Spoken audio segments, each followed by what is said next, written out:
പ്രിയപ്പെട്ടവരെ നമസ്കാരം. അഗ്രവിഷനിലേക്ക് എല്ലാവർക്കും സ്വാഗതം. ഞാൻ കുറച്ച് നാളുകളെ ആയുള്ളൂ ഇങ്ങനെ ഒരു യൂട്യൂബ് ചാനൽ തുടങ്ങിയിട്ട്. എനിക്കറിയാവുന്ന കാർഷികപരമായ കാര്യങ്ങളാണ് നിങ്ങളുമായിട്ട് ഞാൻ പങ്കുവെക്കുന്നത്.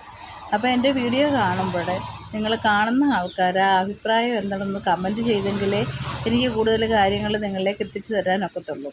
അപ്പോൾ എല്ലാവർക്കും ഇതൊക്കെ ഇഷ്ടപ്പെടുന്നുണ്ടോ, അതോ അതിൻ്റെ വേറെ പല കാര്യങ്ങളിൽ അത് ചേർക്കണം എന്നൊക്കെ നിങ്ങളുടെ ഒരു അഭിപ്രായങ്ങളല്ലേ നിങ്ങൾ കമൻറ്റായിട്ട് രേഖപ്പെടുത്തേണ്ടത്.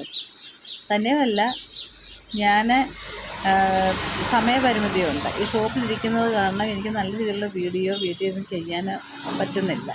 അങ്ങനെ ഒരു കാര്യമുണ്ട്. പിന്നെ എഡിറ്റിംഗ് എന്ന് പറഞ്ഞ ഒരു വലിയൊരു കലയാണ്. അത് പഠിക്കണം. അതെനിക്കറിയത്തില്ല. അത് പഠിച്ചതിന് ശേഷമേ ഓരോ കാര്യങ്ങൾ നമ്മൾ വീഡിയോ ചെയ്യുമ്പോൾ എഡിറ്റ് ചെയ്ത് നല്ലൊരു വീഡിയോ ആക്കി എടുക്കാനൊക്കത്തുള്ളൂ. അപ്പോൾ അതൊക്കെ പഠിച്ചതിന് ശേഷമേ എനിക്ക് നല്ല രീതിയിലൊരു വീഡിയോ ചെയ്യാനൊക്കത്തുള്ളൂ. ഇപ്പോൾ എൻ്റെ മോൻ സ്ഥലത്തില്ല. മോനുള്ളപ്പം മോനോട് ഒന്നും ചോദിച്ച് നമുക്ക് ചെയ്യാൻ പറ്റുകയാണ്. അപ്പോൾ എന്നിരുന്നാലും എല്ലാവരും എൻ്റെ വീഡിയോ കണ്ടതിന് ശേഷം നിങ്ങൾ കമൻ്റ് ഇടണം. ഇപ്പോൾ ഷോർട്സൊക്കെ ആണെങ്കിലും ഞാൻ ഇടുന്നുണ്ട്. പക്ഷേ എനിക്ക് ഏറ്റവും പറ്റുന്നത് നമുക്ക് കാർഷികപരമായ കാര്യങ്ങളെല്ലാം കൂടുതൽ ഇതിനകത്ത് ഇടാൻ പറ്റത്തുള്ളൂ. അപ്പോൾ നിങ്ങളെല്ലാവരും കാണണം. അറിയാവുന്ന കാര്യങ്ങളും ഒക്കെ എനിക്ക് കമൻ്റായിട്ട് രേഖപ്പെടുത്തണം. ഇപ്പോൾ നിങ്ങൾക്കൊക്കെ എൻ്റെ വീഡിയോ ഇഷ്ടപ്പെടുന്നുണ്ടോ ഇല്ലെന്നൊന്നും എനിക്കറിയത്തില്ല. അതുകൊണ്ടാണ് കമൻ്റായിട്ട് നിങ്ങളുടെ അഭിപ്രായങ്ങളൊക്കെ രേഖപ്പെടുത്തണം.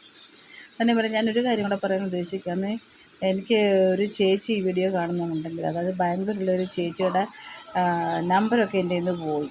അപ്പം ചേച്ചിക്ക് കുറച്ച് കാര്യങ്ങളൊക്കെ ഈ ഷോപ്പ് വഴി എത്തിച്ചു കൊടുക്കണമെന്ന് പറഞ്ഞിട്ടുണ്ടായിരുന്നു. വാട്സപ്പ് വഴിയാണ് കോൺടാക്റ്റ് ചെയ്തത്. അപ്പോൾ ചേച്ചി ഈ വീഡിയോ കാണുന്നുണ്ടെങ്കിൽ എന്നെ ഒന്നുകൂടെ കോൺടാക്റ്റ് ചെയ്യണം. ആ നമ്പർ ഇല്ലാത്തതുകൊണ്ടാണ് എനിക്ക് ചേച്ചിയുമായിട്ട് കോൺടാക്റ്റ് ചെയ്യാൻ ഒക്കാത്തത്. അതുകൂടെ ഒന്ന് ഈ വീഡിയോ വഴി ഞാൻ പറയുകയാണ്. അപ്പോൾ എല്ലാവരും എന്നെ സപ്പോർട്ട് ചെയ്യണം. സപ്പോർട്ട് ചെയ്ത എല്ലാവർക്കും ഞാൻ വീണ്ടും നന്ദി പറയുകയാണ്. ഇപ്പോൾ ഏകദേശം ജനുവരിയിലാണ് ഞാൻ സ്റ്റാർട്ട് ചെയ്തത്. ഇപ്പോൾ ഇത്രയും മാസമായിട്ടുള്ളൂ. അപ്പോൾ ഇനിയും കൂടുതൽ നല്ല രീതിയിലുള്ള ഒരു വീഡിയോയുമായിട്ട് എത്തിച്ചേരണം എനിക്കത്. അപ്പം നിങ്ങളുടെ ഒരു നിർദ്ദേശങ്ങളും പ്രോത്സാഹനവും ഒക്കെയാണ് എനിക്ക് ആവശ്യം. എനിക്കതുമായിട്ട് കൂടുതൽ കാര്യങ്ങളൊന്നും അറിയത്തില്ല. അപ്പോൾ എനിക്ക് ഈ ഷോപ്പിലിരുന്നുള്ള കാർഷിക കാര്യങ്ങളും അതിനുള്ള താല്പര്യം കൊണ്ടാണ് ഇങ്ങനെയുള്ള കാര്യങ്ങളൊക്കെ ഞാൻ പറയുന്നത്. അപ്പോൾ എല്ലാവരും വീഡിയോ ഒക്കെ സ്കിപ്പ് ചെയ്യാതെ കാണണം. ഓക്കെ.